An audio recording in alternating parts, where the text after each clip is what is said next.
आज शक्यतो प्रवास टाळावा, गरज असेल तरच घराबाहेर पडा. मुख्यमंत्री देवेंद्र फडणवीसांचं नागरिकांना आवाहन. तर अडकलेल्या प्रवाशांसाठी व्यवस्था करण्यात आल्याची फडणवीसांची माहिती.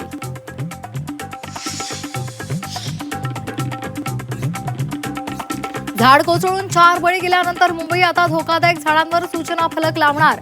सदर झाड धोकादायक, इथे थांबू नका अशा आशयाचे फलक लावले जाणार असल्याची महापौर रितू तावडे यांची माहिती. झाडाखाली उभं राहून कोणाचाही मृत्यू झाला नाही. मुंबईमध्ये पावसासोबत प्रशासनानं केलेल्या कामांचा कहर दिसला.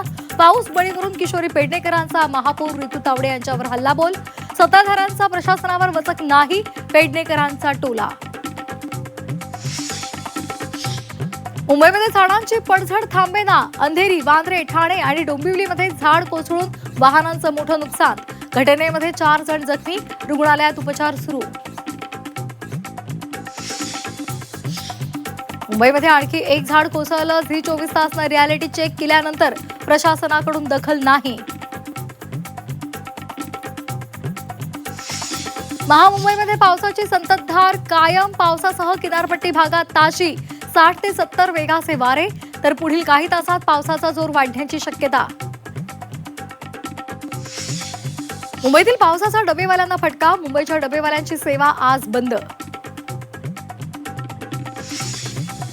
कनेक्टिंग लिंकवरील आजचे व्हिडिओ धक्कादायक. संपूर्ण कामाचं ऑडिट झालं पाहिजे. राष्ट्रवादी शरदचंद्र पवार पक्षाच्या खासदार सुप्रिया सुळेंची मागणी. तर ज्यांनी राज्याची वाट लावली ते आम्हाला प्रश्न विचारतायत, फडणवीसांचा पलटवार. पुणे जिल्ह्यामध्ये पावसाचा कहर. चाकण चौकात पाणी साचल्यामुळे पुणे नाशिक महामार्ग ठप्प. लोणावळ्याजवळची वाहनं अडकली.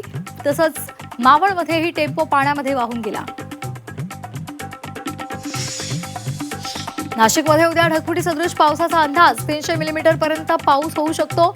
मुख्यमंत्री देवेंद्र फडणवीसांकडून नाशिककरांसाठी अलर्ट. साताऱ्यामध्ये जोरदार पाऊस. वादळी वाऱ्यानं शाळेचे पत्रे उडाले. महाबळेश्वरमध्ये वेण्णा नदीवरील पूल कोसळला. अडकलेल्या पर्यटकांना बाहेर काढण्याचे प्रयत्न सुरू.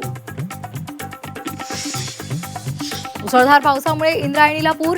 इंद्रायणीवरील सर्व पूल पाण्याखाली गेल्यामुळे देवाच्या आळंदीचा संपर्क तुटला. नागरिकांना खबरदारी घेण्याचं आवाहन. वारकऱ्यांनी आळंदीमध्ये येण्याऐवजी पुण्यामध्ये यावं. मुख्यमंत्री देवेंद्र फडणवीसांचं आवाहन. तर वारकऱ्यांनी आहे तिथे थांबावं. आळंदी आणि देहूकडे येऊ नये. पालखी सोहळा प्रमुख राजेंद्र उमाप यांचंही आवाहन.